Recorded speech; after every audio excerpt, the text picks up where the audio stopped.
hell goes on? Some jerk shaving. Hey, cut off that lawnmower.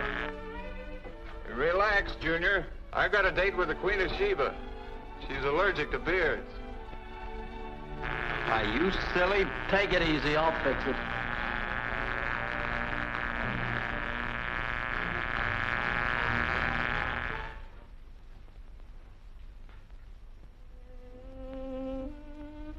Frequency modulation, or FM, is a big step forward in radio.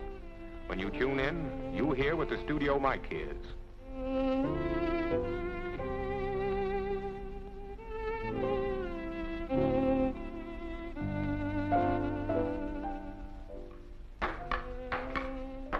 There's no static, no heterodyne squeals.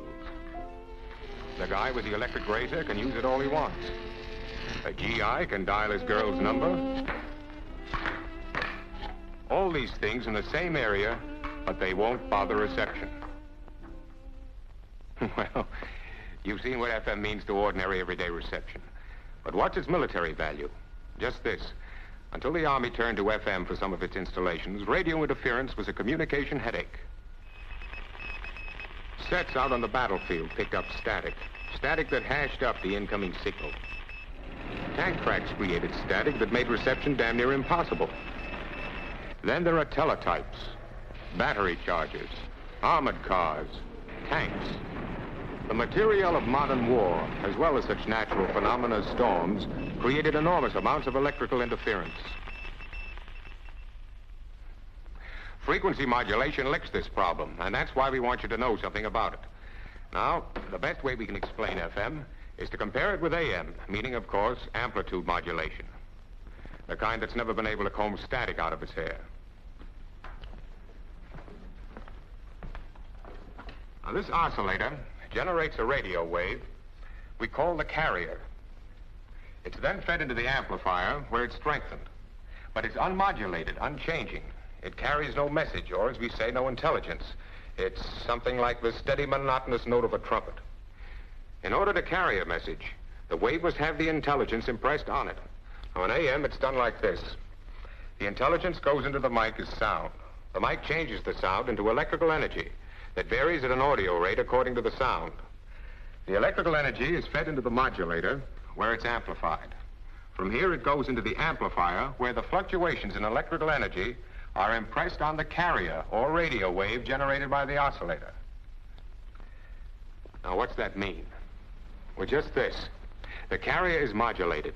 It has its amplitude or strength changed by the fluctuating electrical energy from the modulator. Then the wave that comes from the amplifier looks like this. In this way, the carrier has its amplitude changed by the intelligence. The wave that's transmitted is an AM wave. The varying strength or amplitude of the wave carries the intelligence in AM radio. These waves are radiated by the antenna. Now, what happens in an AM receiver? First, let's take the AM wave as it approaches the antenna of our receiver.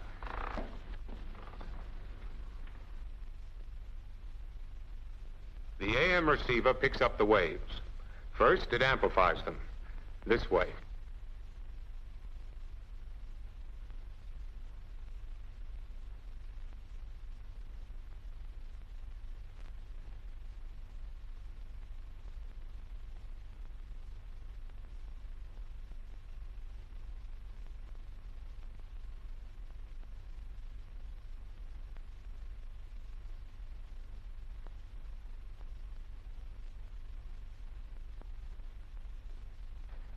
Then it feeds them to the demodulator.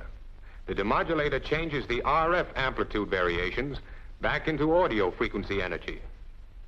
This audio energy is built up or amplified by audio frequency stages. Then it is finally fed into a speaker, which turns it back into sound.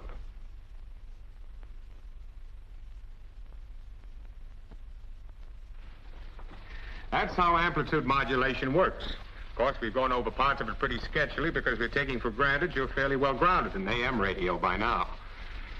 All's fine in AM. Everything works perfectly when operating conditions are ideal. But suppose there's electrical interference of some sort. For instance, Here's our transmitter, and here's our receiver. Electrical impulses of all sorts produce amplitude variations in a radio wave, much the same as the audio signal in the AM transmitter over there to the left. Lightning, for instance, hitchhikes onto the transmitted wave, messing it all up, confusing the intelligence whenever it strikes. Notice how fuzzy the RF wave between the sets becomes at these times. The AM receiver can't separate the amplitude variations that carry intelligence from those that carry just noise. Noise, that's the problem. Now, what are we going to do about it? Well, we know that a radio wave has both frequency and amplitude. So far, the intelligence, represented by this audio wave, has been transmitted by holding the frequency of the carrier constant and varying its amplitude, its strength, this way. But as we've seen earlier, lightning and other electrical disturbances also vary the amplitude and upset or interfere with the original intelligence. But engineers have discovered that lightning and other electrical disturbances have a negligible effect on the frequency of a radio wave. And so they started reasoning. Why not hold the amplitude constant and vary the frequency or wavelength and make it carry the message?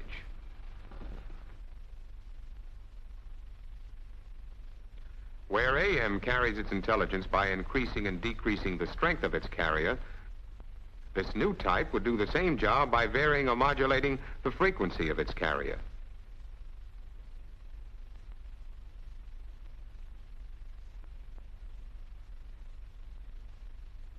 Any static that jumps onto the wave affects only the amplitude, not the frequency.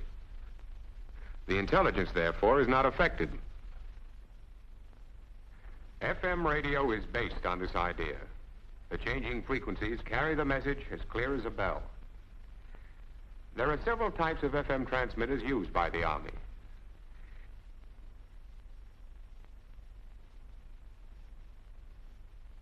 To get a good, clear picture of frequency modulation and its general characteristics, we'd better consider a simple set first.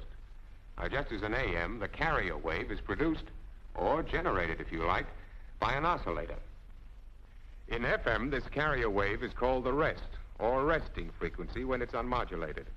That is, when there's no sound being produced. The frequency depends on the values of the coil and capacitor in the tank circuit. Change the value of either the coil or the capacitor, and the frequency changes. Now, if there were any way for the audio signal to change the coil or capacitor values, the result would be an FM wave at the output. You can accomplish this by placing a capacitor microphone in parallel with the capacitor in the tank circuit. This way. Capacitor microphones contain two plates, one of which vibrates when struck by sound waves. Of course, this rhythm is greatly slowed down. In reality, it would be anything from 16 to perhaps 16,000 vibrations per second. When the space in here between the plates varies, due to the vibration, the capacity of the mic will also vary at the same rate. Now, take this in, because it's the way the transmitter operates. The capacity of the mic affects the capacitance in the tank circuit. The capacitance of the tank circuit affects the frequency of the oscillator. The frequency of the oscillator determines the frequency of the RF wave. The RF wave is therefore frequency modulated in accordance with the vibrations of the mic plate. In other words, the frequency now varies at an audio rate when sound hits the mic. When there isn't any sound, the diaphragm of the capacitor mic keeps straight and motionless. The oscillator produces its original or resting frequency. When the first vibration of a sound wave hits the mic, it pushes the diaphragm plate closer to the stationary plate. That action increases the capacitance of the mic. This increased capacitance decreases the frequency of the oscillator. The closer the plates in the mic, the less the frequency and the farther apart the waves. When the diaphragm moves away from the stationary plate, the oscillation increases, and the waves squeeze closer together. 2 complete cycles cause the FM waves to squeeze, stretch, squeeze, stretch. The higher the note or sound, the higher its frequency. Now, what effect does that have on the FM wave? Just this. Now, take a look at this diagram. This center line, with the figure 40 megacycles written below it, represents the rest frequency of our oscillator. Now, keep that in mind. Rest frequency, represented by this line, is 40 megacycles. That is, without being modulated, it oscillates at the rate of 40 million cycles per second. Now, what will cause it to vary from rest frequency? Any sound impressed on the capacitor microphone, of course. For example, let's say we modulate the carrier with a 500 cycle note.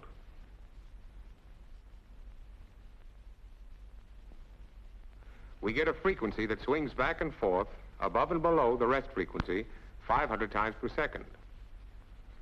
Suppose we increase the frequency of the note to 1,000 cycles per second. See the difference? This 1,000 cycle note causes the FM wave to swing back and forth twice as fast as did the 500 cycle note. I know.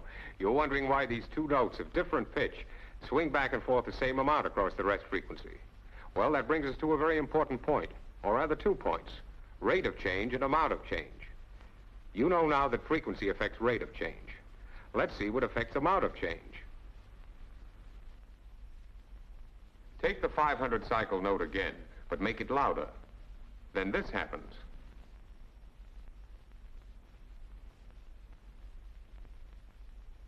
See it? We've got the same rate of change across rest frequency, but the distance of the swing to either side of the rest frequency becomes greater. The distance is called deviation. So the frequency of a note or sound determines how many times the swing takes place, and the loudness determines the amount of swing, or deviation. Now, you can see that a great amount of deviation might cause a little trouble. That is, the deviation would go too far and interfere with another FM transmitter. So, the Army sets the maximum deviation for any channel at 40 kilocycles on either side of this rest frequency. In other words, the strongest audio signal that can be used for modulating a transmitter is one that allows only a deviation of 40 kilocycles on either side of the rest frequency. This whole thing, 40 kilocycles on one side and the same on the other, is the carrier swing. Thus, here we have a carrier swing of 80 kilocycles altogether. One more thing. There has to be a separation between channels. That is, we've got to have some method of protecting one channel from possible slopover from another. So, here's what we do. We provide guard bands on each side of the maximum deviation. Each band is 10 kilocycles wide, making a total of 20 kilocycles.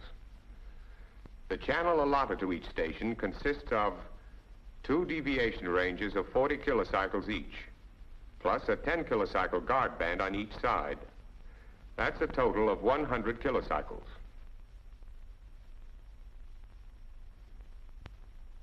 Remember, what we've seen so far is how we get the FM signal. We showed you an FM transmitter being modulated by a capacitor-type microphone because that was the easiest way of getting the point across. However, the Army uses 2 other systems of getting FM. They're called reactance tube and phase modulation. There's one big difference between the 2. Reactance tube modulates in the oscillator stage, while phase does it in some succeeding stage. But no matter what method we use, an FM receiver will pick up the signal, and that gets us to the FM receiver. Naturally, because we're dealing with FM waves, we can't use the ordinary AM receiver. But the 2 are fairly similar. As a matter of fact, there are only 3 main differences. Number 1 is bandpass. All bandpass means is we've got to have a receiver that will pass the wide band or range of frequencies we're bound to get with FM. Taking care of that is pretty easy because it's just a matter of circuit design. Now, here's a difference we can't brush off as easily as we did the bandpass problem. A frequency modulation receiver has to have some means of cutting or clipping off amplitude variations which, in FM, carry noise, not intelligence. So, we get rid of them. How we do it, we'll see in a minute. And here's the third difference. The FM receiver has to be able to change the frequency variations back into audio amplitude variations. Now, let's see what a block diagram of an AM superhet receiver looks like. To change the AM receiver to an FM receiver, we have to make changes in the set. First, in the circuit to take care of bandpass. Now the amplitude limiting part. In place of this IF amplifier, we put a device called a limiter. This takes care of clipping off the amplitude variations that could hash up reception. All right, the limiter takes care of this. Now, something to take care of our third condition. In place of the demodulator in the AM receiver, we put a device called a discriminator. So, now we've satisfied all three conditions. The bandpass by means of circuit design, the amplitude limiting by means of the limiter, and the translation of frequency variations back into audio amplitude variations by the discriminator. Now we have an FM receiver. But there's a little more to it than just saying we put this here and that there. We want to understand what happens. All right? Here's a simplified diagram of a limiter. It consists of a tuned grid circuit, a resistor, a tuned plate circuit, and bypass capacitors. Also, this sharp cutoff tube. It operates at zero initial grid bias and low plate voltage. Let's see what the action of this limiter circuit is. Here is our FM wave as it leaves the transmitter. It's free of any amplitude variations. But as you saw before, the best laid plans of men and radio go astray, and our wave doesn't stay nice and clean. Amplitude variations creep in, caused by electrical disturbances. So, the wave looks like this when it reaches the antenna of our receiver. The frequency hasn't changed, but there are amplitude variations on the positive portion of the wave and variations on the negative portion.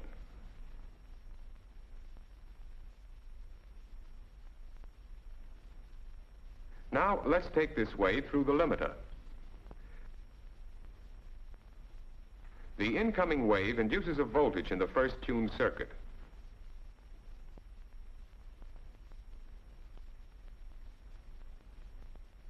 As you see here, the grid of the tube is connected directly to the tuned circuit. Now, with no initial bias, it stands to reason that any positive amplitude swing on the signal will make the grid positive. Therefore, since the grid is positive, it attracts electrons from the cathode of the tube. The electrons move along as a grid current. The more positive the amplitude variations of the wave, the more positive the grid will become, and the greater the grid current flow. But the grid current flow through this resistor produces a voltage drop which tends to buck the positive signal. Now you can see what's going to happen. As the positive amplitude of the wave increases, more and more electrons are attracted to the grid. More and more current flows through the grid circuit. This increased current flowing through the grid resistor develops an increasing negative voltage that acts against the incoming positive signal. the voltage drop across the resistor finally becomes so great that it prevents any further increase in positive amplitude of the signal from getting to the grid. Only a certain amount gets through. And what happens to the wave? Just this. The amplitude variations on the positive side of the wave are clipped, and with them go the noises they carry. But we've still got these to worry about. The negative amplitude variations. The clipping of the negative amplitude swings is simpler than clipping the positive. You've just seen that a positive swing in signal amplitude turns the grid positive. So we'll naturally get a negative grid when the swing of amplitude is negative. And the more that swing, the more negative the grid will become. And what effect does that have? Say the negative amplitude swing is just beginning. As soon as it begins, the grid becomes negative. That means that the grid will repel electrons that try to hop over from the cathode of the tube. Just a small negative charge in the grid means that not all the electrons from the cathode will be repelled. Some will flow through and get to the plate, thus causing a plate current to flow.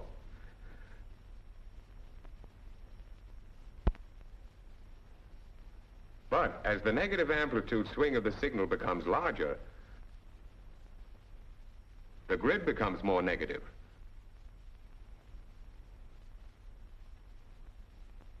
It repels more and more electrons that try to get over from the cathode. Now remember, I said we used a sharp cutoff tube in the limiter. The tube is biased very quickly beyond cutoff. Therefore, it will quickly reach the point where its grid becomes so negative that it will repel any electrons emitted by the cathode. We get this effect on the incoming signal. Here's the incoming signal, just the negative amplitude swing of it. As it becomes more and more negative, the action we just went over on the grid takes place. Suddenly, because of the sharp cutoff point of the tube, plate current ceases to flow. And any further negative amplitude variations won't get by.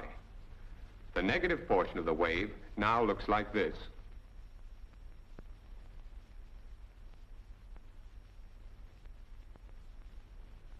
Of course, the negative amplitude swings back up. This means that the grid will become less negative until it reaches a point where the electrons can once more flow through to the plate. Plate current flows again. Now, combine the positive swing clipping action with the negative, and we get this. Here is our FM signal coming in with all its amplitude variations. It gets to the limiter. The two clipping actions we saw take place. First, the positive. The swing goes up and up until it's stopped, clipped off. Eventually, it starts down again toward the negative swing. It reaches the start of the negative swing and causes the grid to become negative.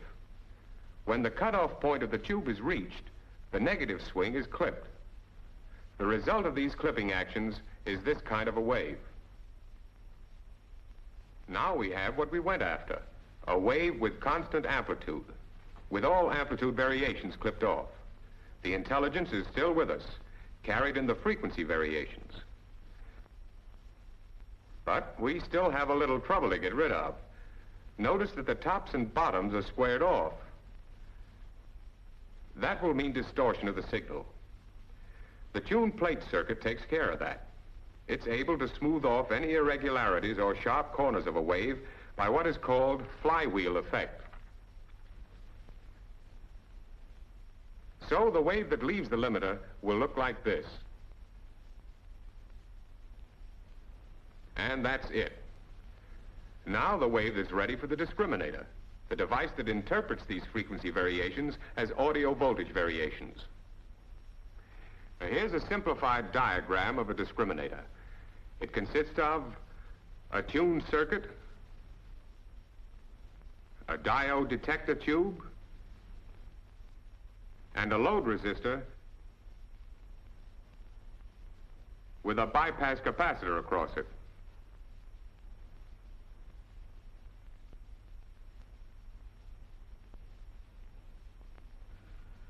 Now, as you know, a tuned circuit can pass a maximum voltage at its resonant frequency. That is, when the frequency of the incoming wave is the same as the resonant frequency of the circuit.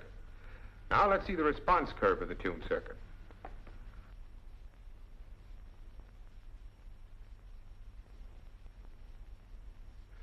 We'll say its resonant frequency is here. Now, here's a line that represents voltage, varying amounts of it. Any one point along this line represents the amount of voltage at that particular spot. Let this line represent rest frequency. The discriminator is purposely tuned off resonance with the incoming frequency. All right, as long as an unmodulated carrier is coming in, say at this frequency, it means that the output at the discriminator is a steady DC voltage. But now, watch what happens as the frequency of an FM wave, with its rest frequency here, gets closer to the resonant frequency of the discriminator. Now don't forget, here's the resonant frequency of the discriminator, and here's the voltage of the rest frequency of our FM wave. Now, when the frequency of the incoming wave is changed so that it moves closer to the resonant frequency of the discriminator, more voltage is passed by the discriminator. This means that the voltage output of the discriminator will rise in step. When the frequency of the incoming FM wave reaches its peak, the voltage reaches its peak. Now, as the frequency of the wave gets farther away from the resonant frequency of the discriminator, less voltage is passed. Here's the entire action. Watch it.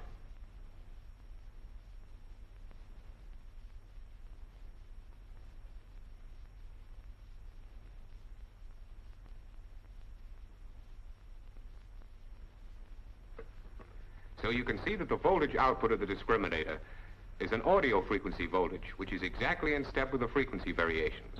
This wave is then fed to the AF amplifiers and onto the speaker exactly as in the AM receiver. FM is the answer to the static problem. Static that hashes up reception. Now let's give it a quick once-over and call it a day.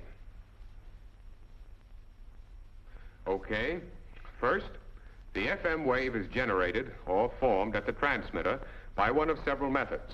The simplest, the one we showed in this picture, was by means of a capacitor mic.